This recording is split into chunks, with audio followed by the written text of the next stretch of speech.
Puis, comment vous prenez ça, vous, le décès de Madame Thatcher? Ah, je te dirais qu'elle avait une poigne de peur. C'était une fervente politicienne. Je dirais même que pendant son règne, l'Angleterre était un véritable enfer. Je plains ces pauvres fermiers, fermenteurs de houblon, fertiles. Hmm. Mais je dirais qu'elle devrait se la fermer, cette dame de fer.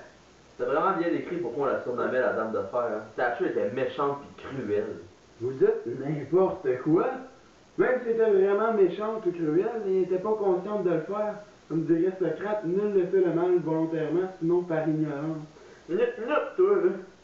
Fait que, ce que t'es en train de me dire, là, c'est que les plus grands dictateurs du monde, comme Hitler, Staline, eux, ils se rendaient pas compte de ce qu'ils faisaient. C'était par inconscience. Fait que, je sais pas, moi, après quelques millions de morts, là, je me rends compte de quelque chose, là, personnellement. Fort! Il a raison. On fait quoi, là? Hmm. Ben, on pourrait analyser la citation et bien philosopher dessus, et on pourrait faire une approche quotidienne sur cette citation. Moi, surtout, sachant que Socrate, c'est le pas de la philosophie morale et politique, on pourrait comprendre ce qu'il veut dire par là. On pourrait comparer ça avec des faits et des nouvelles dans le monde. Hmm. Ouais.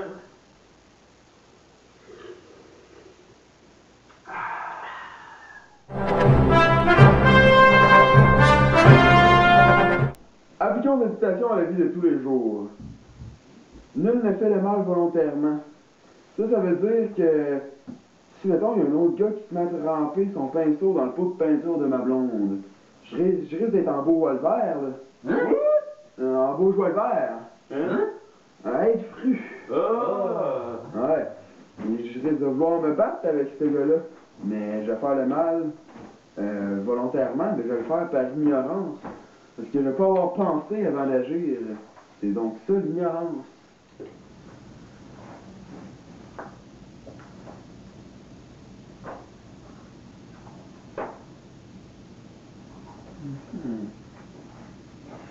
L'ignorance est la mère de tous les vices. Il peut y avoir une confusion frappante entre le bien de soi et le bien des autres. Celui qui commet le mal est ignorant, car il pense au bien personnel plus qu'au bien universel. En faisant ceci, il cause son propre malheur en réalité. Comme Platon le disait, celui qui a les connaissances justes et qui détient la vérité agit bien. De ce fait, une personne profane de la pensée agit mal et démontre de la misologie, la haine de la raison. On peut alors parler d'obscurantisme, une attitude d'opposition à la diffusion du savoir.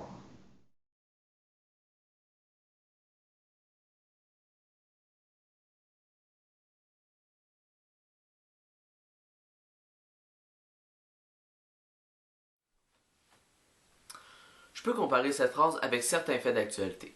Par exemple, les chefs de secte, des infâmes sophistes qui cherchent les gens ignorants afin de leur faire du mal. Les chefs sont tout aussi ignorants du mal qu'ils peuvent causer. Au Nigeria, la présence d'une secte extrémiste terrorise la population. Le Boko Haram commet de multiples meurtres selon ce que leur chef leur demande. À l'opposé, la tension entre la Syrie et les États-Unis a été atténuée par une prise de conscience. Ça, c'est un acte philosophique. Grâce à ça, ils n'ont pas agi par ignorance et ils ont empêché la nation de faire du mal. Hitler faisait le mal volontairement, mais il était dans l'ignorance de la réalité des Juifs et des autres personnes persécutées. Nous pouvons le comparer à quelqu'un qui voulait absolument que tout le monde fasse comme lui et pense comme lui. Il voulait penser à leur place. Il était alors un sophiste.